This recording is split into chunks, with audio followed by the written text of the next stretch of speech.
سارا قافلہ حیران ہے، البتہ قافلہ یہ سمجھ نہیں پا رہا کہ اس کا سبب کون ہے۔ ابو طالب کو پتہ ہے کہ اس کا سبب کون ہے۔ اب اطمینان ہوا کہ دل میں جو خیال آیا تھا وہ کتنا غلط تھا۔ میں یہ سمجھ رہا تھا کہ بچے کی حفاظت مجھے کرنا ہے، یہ تو ذہن سے نکل ہی گیا کہ خدا کا نمائندہ ہے، اس کی حفاظت پروردگار عالم کرے گا۔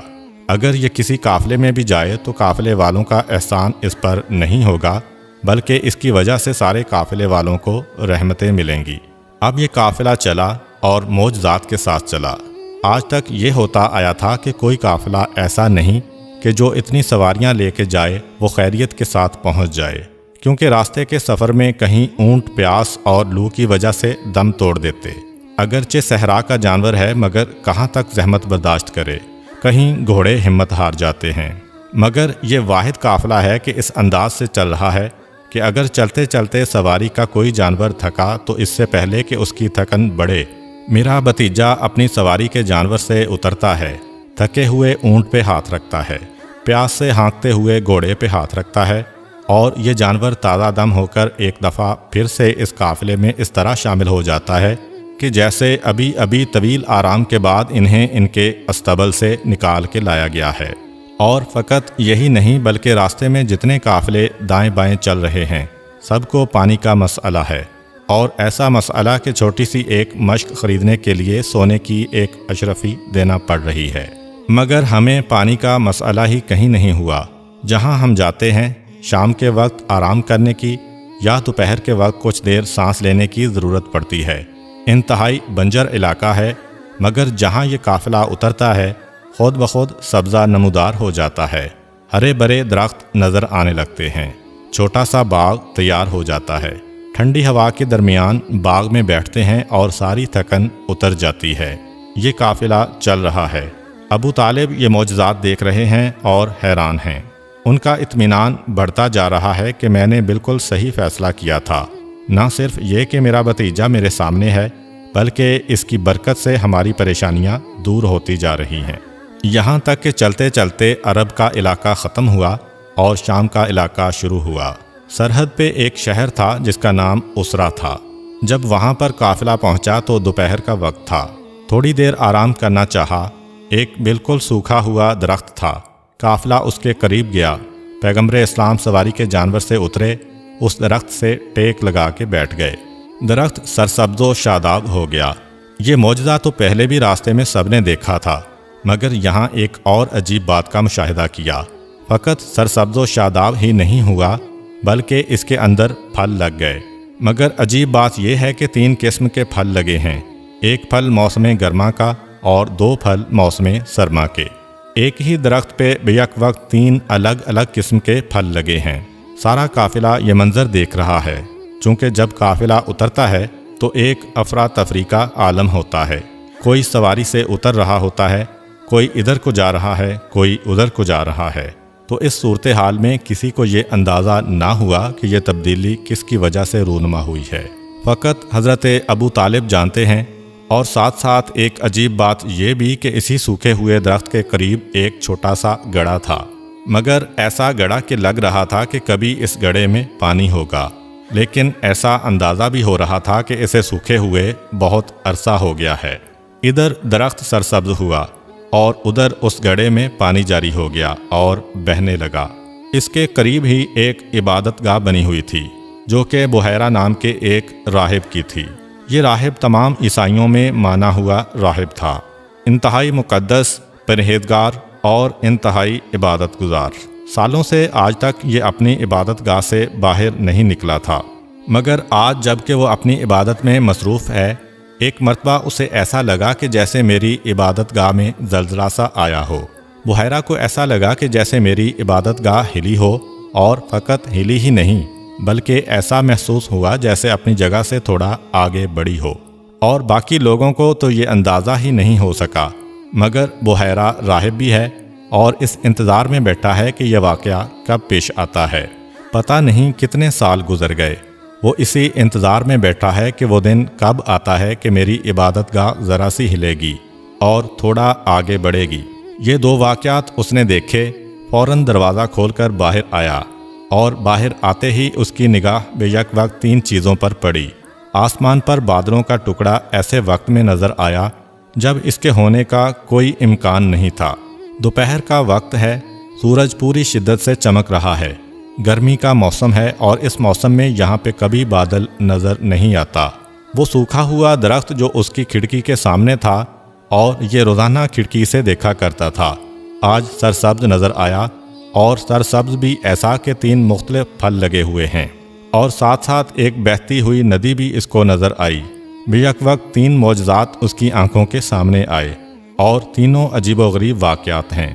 سمجھ گیا کہ وہ گوہر مقصود آ گیا ہے جس کا میں انتظار کر رہا تھا، وہ آ گیا ہے کہ جس کو دیکھنے کے لیے میری آنکھیں پتھرائی جا رہی تھیں۔ اب چاروں طرف دیکھتے ہوئے اس نے پہچان لیا کہ یہاں پر وہ کون ہے جو میرا مقصود ہے۔ اس بچے کو دیکھا اور ایک مرتبہ اپنی عبادت گاہ میں جاتا ہے اور اپنے ہاتھوں سے ایک آدمی کا کھانا تیار کیا، بلکہ ایک آدمی سے بھی کم کا۔ 5 نشانیاں یہ دیکھ چکا ہے، 6واں معجزہ یہ دیکھنا چاہتا ہے۔ ایک آدمی سے کم کا کھانا تیار کیا اور کھانا لے کے باہر آیا، سارے قافلے کو دیکھتے ہوئے چلا، اس بچے کے قریب پہنچا۔ بحیرہ جیسے ہی اس بچے کے قریب آیا تو جناب ابو طالب تڑپ کر آگے آئے، کیونکہ حضرت ابو طالب کے سپرد یہ ذمہ داری کی گئی تھی کہ تمام دشمنوں سے، بالخصوص یہودی عالموں اور عیسائی راہبوں سے اس بچے کو بچانا ہے۔ چنانچہ فوراً آگے آئے، ایسا نہ ہو کہ یہ میرے بھتیجے کو کوئی نقصان پہنچا دے۔ اگرچہ ابو طالب کو یہ یقین کامل ہے کہ پروردگار عالم حفاظت کر رہا ہے، مگر دلی محبت کی وجہ سے آگے آئے اور اپنے بھتیجے کے قریب آ کر کھڑے ہو گئے۔ بحیرہ کو پتہ چلا کہ یہ بچہ تنہا نہیں ہے، اس کا محافظ بھی ساتھ ہے۔ یہ بھی اس کو معلوم تھا کہ میں جس کی تلاش میں ہوں وہ اکیلا نہیں ہوگا۔ چنانچہ دل میں خیال آیا، ایک اور نشانی پوری ہوئی۔ سوال کرتا ہے کہ یہ کون ہے؟ جناب ابو طالب نے کہا کہ یہ میرا فرزند ہے۔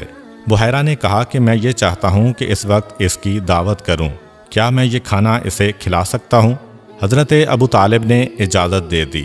بظاہر یہ بات بڑی عجیب لگ رہی ہے کہ یوں تو حضرت ابو طالب اتنی حفاظت کر رہے ہیں، مگر کھانے کی بات آئی تو فوراً اجازت دے دی، حالانکہ اس زمانے میں کسی کو نقصان پہنچانے کا یہ سب سے آسان طریقہ تھا۔ مگر اجازت اس لیے دی کیونکہ حضرت ابو طالب دیکھ چکے تھے کہ جب یہودی علماء نے پیغمبر اسلام کو دعوت دے کر بلایا اور نقصان دہ کھانا پیغمبر اسلام کو کھلانے کی کوشش کی گئی، مگر کھلانے والے کا ہاتھ دائیں بائیں جا رہا ہے، مگر پیغمبر کے ہونٹوں تک نہیں پہنچ رہا، تو ابو طالب کو یقین کامل ہے کہ کھانے میں اگر کوئی خرابی ہوگی تو میرے بھتیجے کو کوئی نقصان نہیں پہنچے گا۔ اب پیغمبر کے سامنے یہ کھانا رکھا گیا۔ پیغمبر اسلام نے یہ کھانا دیکھا اور بحیرہ سے کہا کہ میں اکیلا نہیں ہوں، میرے ساتھ میرے ساتھی ہیں، یہ کیسے ممکن ہے کہ میں اکیلا دسترخوان پر بیٹھ جاؤں؟ اب یہاں پر 2 روایتیں ہیں، پہلی یہ کہ بحیرہ نے جان بوجھ کر کم کھانا تیار کیا تھا، اور دوسری یہ کہ وہ پیغمبر اسلام کی دعوت کرنا چاہتا تھا، لیکن اتنے بڑے قافلے کے لیے کھانا تیار کرنا اس کے بس میں نہ تھا۔ چنانچہ جب رسول خدا نے کہا کہ میرے ساتھ میرے ساتھی بھی ہیں تو بحیرہ پریشان ہو گیا کہ اب کیا کیا جائے۔ پیغمبر اسلام کو کہتا ہے کہ میں نے آپ کی دعوت کی تھی اور میری اتنی حیثیت نہیں کہ میں ان سب کے لیے کھانا تیار کر سکوں۔ پیغمبر اسلام نے کہا کہ اچھا تو فقط مجھے اتنی اجازت دے دے کہ میں جس کو چاہوں اس کھانے میں شریک کر سکوں، یعنی میں تجھ سے یہ نہیں کہتا کہ سب کے لیے کھانا تیار کر کے لے آؤ، میں اپنے حصے میں سے دینے کے لیے تیار ہوں، لیکن پہلے تو مجھے اجازت دے دے۔ بحیرہ نے کہا کہ ہاں آپ کو اجازت ہے۔ پیغمبر اسلام نے سارے قافلے والوں سے کہا کہ آؤ آ کر یہاں بیٹھو اور میرے ساتھ کھانا کھاؤ۔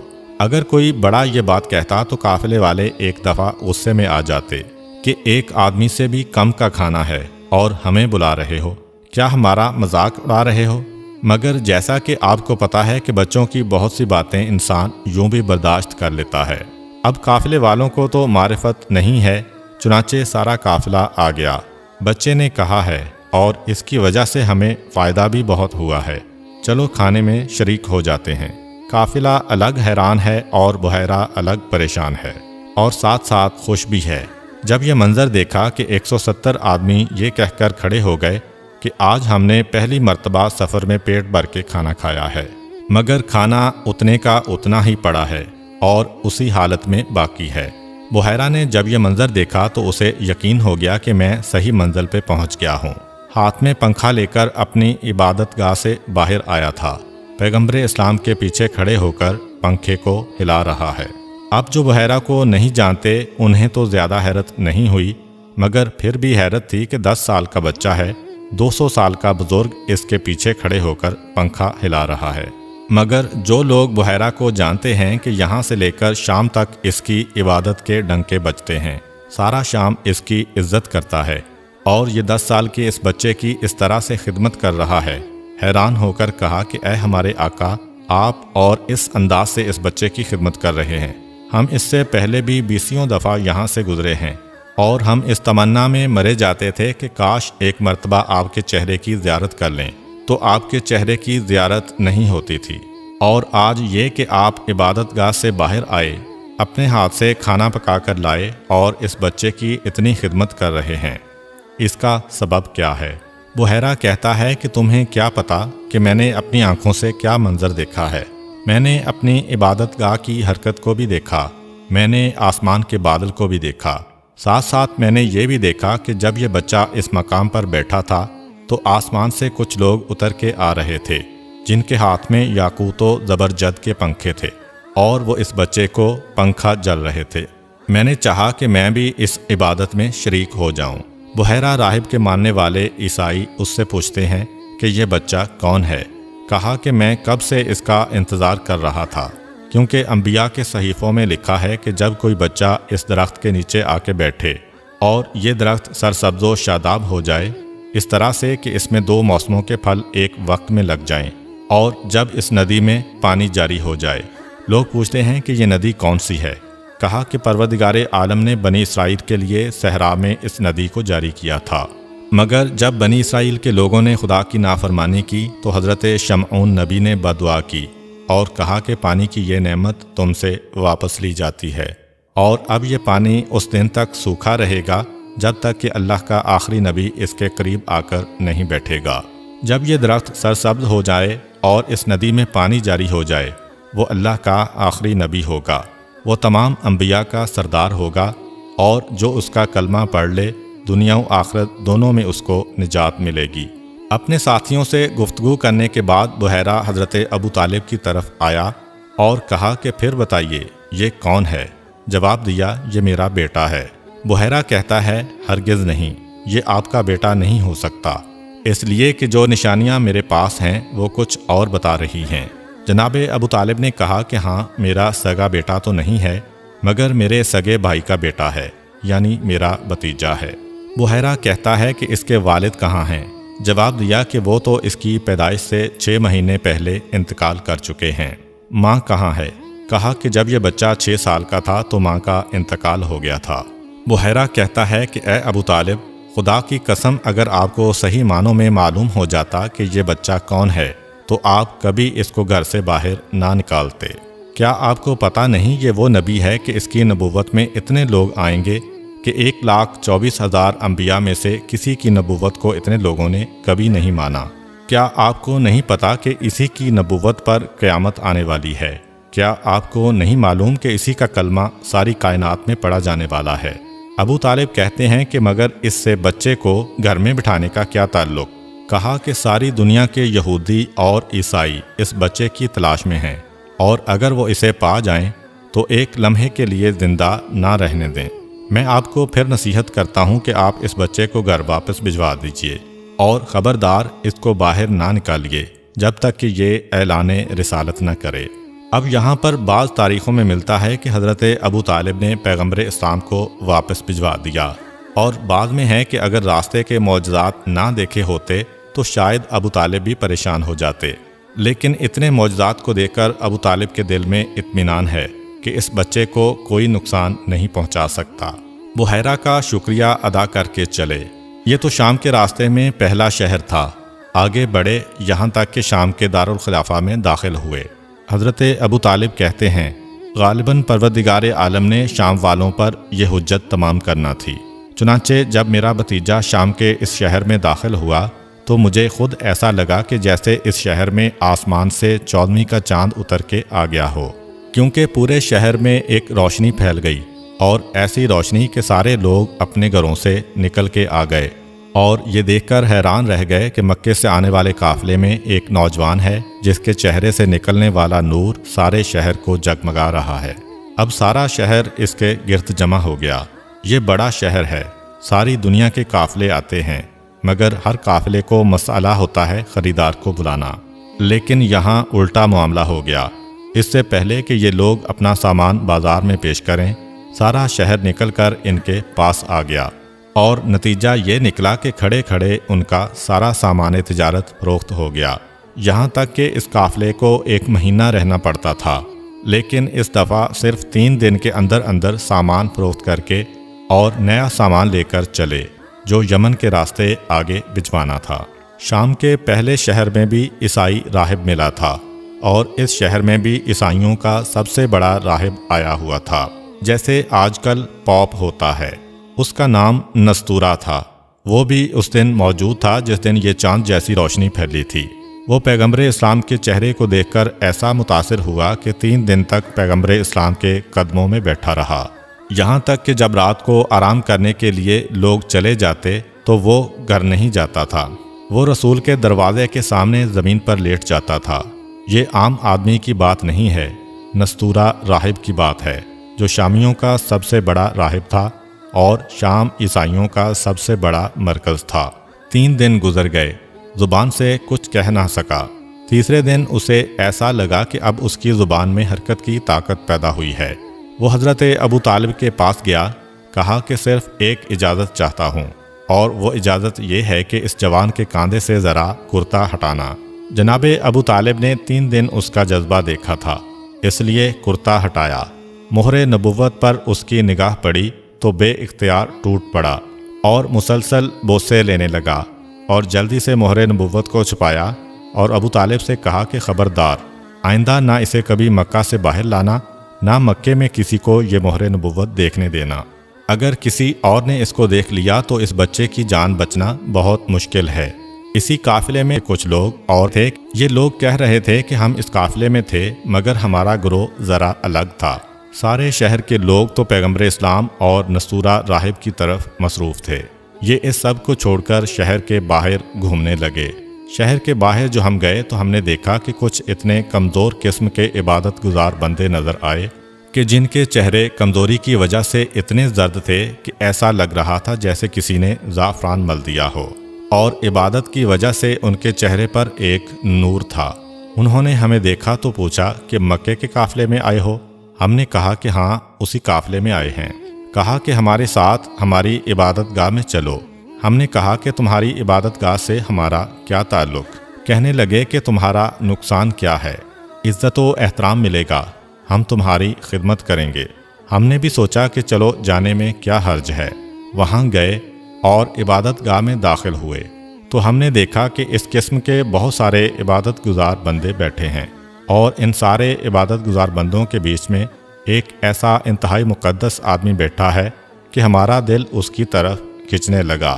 ہم اس کے قریب گئے، اس نے ہمیں غور سے دیکھا، پھر ایسا لگا جیسے مایوس ہو گیا ہو، جیسے اسے کسی اور کا انتظار تھا، اور اپنے ساتھیوں سے کہنے لگا کہ میں تمہیں اتنے دنوں سے ایک کام کہہ رہا ہوں اور تم میرا اتنا سا کام نہیں کر پائے۔ اس کے ساتھی کانپنے لگے کہ آپ ہم سب کے آقا و سردار ہیں، مگر ہمیں مکے کے قافلے کے یہ نوجوان ملے تو ہم انہیں لے کر آ گئے۔ اس نے ہمیں دیکھا، کہا مکے سے آئے ہو؟ ہم نے کہا ہاں۔ پوچھا کس خاندان سے تعلق ہے؟ ہم نے کہا خاندان عبد الشمس یعنی بنی امیہ سے۔ یہ سن کر وہ مایوس ہو گیا، کہا کہ مجھے تم سے کوئی کام نہیں ہے، یہ بتاؤ کیا تمہارے ساتھ خاندان بنو ہاشم کا بھی کوئی فرد ہے؟ ہم نے کہا ہاں ہے۔ کہا کہ اس میں کوئی بچہ بھی ہے؟ ہم نے کہا کہ ایک بچہ ہے، مگر اس کا کیا تذکرہ کرنا، ہمیں تو اس کا نام بھی نہیں پتا، اس کو ہم یتیم عبد المطلب کہتے ہیں۔ بس اتنا سننا تھا کہ وہ انتہائی بزرگ عیسائی راہب اپنے رانوں پر ہاتھ مار کر اچھل پڑا، کتاب کو بند کیا۔ یسوع مسیح اور مریم کی قسم، عیسائیت کا خاتمہ ہو گیا۔ آج دین عیسیٰ کو زوال آ گیا۔ اب اس دین کو مٹ جانا ہے، اور تڑپ کے کھڑا ہو گیا۔ انتہائی بے چینی کے عالم میں ہمارے قریب آیا اور کہا کہ کیا ایک مرتبہ اس بچے کی جھلک ہمیں دکھا سکتے ہو؟ ہم نے کہا کہ اس شہر میں آیا ہوا ہے، چلو چل کر دیکھ لو۔ وہ عیسائی راہب ہمارے ساتھ نکلا، شہر میں داخل ہوا۔ ہم نے سوچا کہ ذرا اس کا امتحان لینا چاہیے کہ یہ اس یتیم کے پیچھے اتنا کیوں پڑا ہوا ہے۔ ہم اسے اپنے قافلے کے نزدیک لے گئے اور قافلے میں موجود ایک اور آدمی کی جانب اشارہ کرنے لگے کہ دیکھو یہ وہ ہے جس کو آپ دیکھنا چاہتے ہو۔ نگاہیں ڈالیں، کہا کہ یہ وہ نہیں ہے، اور اس سے پہلے کہ ہم کچھ کہیں اس کی نگاہ پیغمبر اسلام کے چہرے پر پڑ گئی۔ بے اختیار یہ کہتا ہوا دوڑا، تم کتنا ہی چھپاؤ، میں نے پہچان لیا کہ وہ کون ہے جو اللہ کی حجت اور عیسیٰ علیہ السلام کا بھی آقا ہے۔ یہ کہہ کر رسول کے قدموں میں گرا۔ حضرت ابو طالب یہ دیکھ کر حیران ہو گئے، ایسا بزرگ کہ اس کی بزرگی کو دیکھ کر احترام کو دل چاہ رہا ہے، اور وہ رسول کے قدموں میں چپکا جا رہا ہے، اور بار بار یہ کہتا جا رہا ہے کہ کاش دنیا معرفت حاصل کرے کہ یہ کون ہے، کاش میں اس وقت تک زندہ رہوں کہ یہ نبوت کا اعلان کرے اور میں اس کا کلمہ پڑھوں۔ پھر ابو طالب سے کہا کہ اس کی اچھے طریقے سے حفاظت کرنا، تمہیں پتہ نہیں یہ وہ ہے جس کے ہاتھ میں زندگی اور موت کا اختیار ہے، جس نے اس کا ساتھ دے لیا، دنیا میں بھی وہ زندہ ہے اور آخرت میں بھی زندہ ہے، اور جس نے اس سے منہ موڑ لیا وہ دنیا میں بھی مردہ ہے اور آخرت میں بھی مردہ ہے۔ حضرت ابو طالب کہتے ہیں کہ مسلسل ایسے واقعات پیش آ رہے تھے، اور آپ نے اپنی آنکھوں سے یہ معجزات دیکھے اور ایسے ایسے بزرگوں کا اظہار محبت و عقیدہ دیکھا، اس لیے اب میرے دل میں بھی ایک خوف پیدا ہونے لگا، اور 3 دن کے بعد ہم لوگ تیزی سے مکے کی جانب چلے۔ مکہ میں داخل ہوئے۔